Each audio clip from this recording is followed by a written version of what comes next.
দর্শক, ছুটির দিনে রাজধানীর বাজারগুলোতে পণ্যের দরদাম জানতে সরাসরি যাচ্ছি কারওয়ান বাজারে। সেখানে আছেন সহকর্মী মিসবাহ হাসান।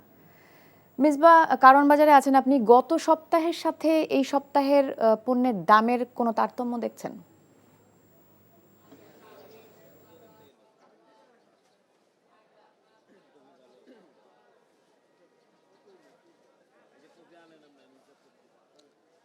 তাসলিমা, ছুটির দিনে শীতের মৌসুম ভরা মৌসুমই বলা যায়। সেই সময়ে এখন সবজির বাজারে কিন্তু কিছুটা হাতের নাগালে আমরা সবজির বাজারগুলোতে ঘুরেছি। সেখানে যেটি দেখছি যে প্রত্যেকটি পণ্য কিন্তু গত সপ্তাহের তুলনায় কিন্তু ৫ থেকে ১০ টাকা আমরা ব্যবধান দেখতে পেয়েছি। যদি বেগুনের কথা বলে থাকি, সেটি আমরা গত সপ্তাহে দেখেছিলাম ৪০ থেকে ৫০ টাকা।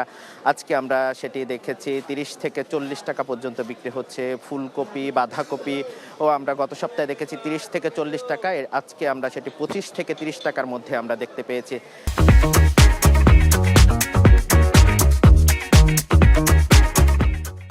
এছাড়া একটু জানিয়ে রাখি যে গত ১ বছরের ব্যবধানটা যদি আমরা বলতে পারি সবজির বাজারে, গেল বছরে কিন্তু এই সবজির বাজারে প্রত্যেকটি সবজি কিন্তু শীতের ভরা মৌসুমে আমরা দেখেছি প্রায় ৭০ থেকে ৮০ টাকা পর্যন্ত আলু, বেগুন সহ অন্যান্য সবজির বাজার কিন্তু অস্থিরতা খুব একটা কমেনি, কিন্তু এবছরে কিন্তু কিছুটা কমেছে। তবে আমরা ভোক্তাদের সাথে কথা বলেছি, বিক্রেতাদের সাথে কথা বলছিলি, তারা যেটি বলছিলেন যে সবজির বাজারে সিন্ডিকেট বা কিছুটা নিয়ন্ত্রণে আসলেও কিন্তু নিত্যপণ্যের দ্রব্যমূল্যের যে অন্য দ্রব্যমূল্য সেটি কিন্তু এখনো নিয়ন্ত্রণে আসেনি। বিশেষ করে চাউলের বাজারে আমরা দেখেছি, চালের বাজারে আমরা দেখেছি যে ভরা মৌসুমে, আমন ধানের ভরা মৌসুমে কিন্তু চালের বাজারে কিন্তু দাম ঊর্ধ্বমুখী। বিশেষ করে নাজির শাহ চাল এখন কিন্তু ৪ থেকে ৫ টাকা বেশি দরে বিক্রি হচ্ছে। এছাড়া যদি বলি, তেলের যে অস্থিরতা কিছুদিন ছিল, সরবরাহ সংকট ছিল, সেটি কিছুটা কমেছে। বোতলজাত দ্রব্য কিছুটা বাজারে এসছে, কিন্তু তারপরেও কিন্তু সেই দাম কাঙ্ক্ষিত মূল্য, সরকার বর্ধিত যে ৮ টাকা বাড়িয়েছিল সেই বর্ধিত দামেই কিন্তু বিক্রি হচ্ছে বাজারে। কিন্তু ব্রয়লার মুরগির দামটা ওঠানামার মধ্যে রয়েছে, কিন্তু সোনালী মুরগির দাম আমরা গত সপ্তাহে দেখেছিলাম ৩৫০ টাকা, এ সপ্তাহে কিছুটা কমে ৩০০ টাকায় এসেছে। কিন্তু ব্রয়লার মুরগি কোনো সময় ১৬০ টাকা পর্যন্ত আসলেও এবার আবার ঊর্ধ্বমুখী হয়ে এখন পর্যন্ত আকার ভেদে ২০০ টাকা পর্যন্ত বিক্রি হচ্ছে, ১৮০ থেকে ২০০ টাকা।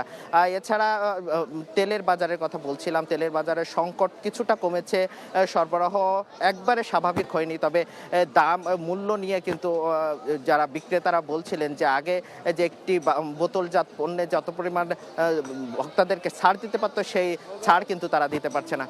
সব মিলে বাজারের পরিস্থিতি যদি বলার চেষ্টা করি, সবজির বাজারে স্বস্তি ফিরলেও কিন্তু সাধারণ মানুষের যে সবজির বাজার ছাড়া কিন্তু নিত্যপণ্যের অন্য যে দ্রব্যমূল্যের যে দাম বেড়েছে, দুটোই মিলে আসলে সাধারণ ভোক্তাদের জন্য খুব একটা সুখবর নেই। এজন্য বলছিলেন যে সবজির বাজারের যে সিন্ডিকেটটা যেভাবে দমন করে যেটি নিয়ন্ত্রণ করা সম্ভব হয়েছে, দ্রব্যমূল্যের দাম ওভারঅল যদি কিছুটা কম নিয়ন্ত্রণ করে সিন্ডিকেটগুলো দমন করা যায়, তাহলে সব মিলে বাজারে কিন্তু স্বস্তি ফিরবে, এমনটাই কিন্তু ভোক্তারা বলছিলেন।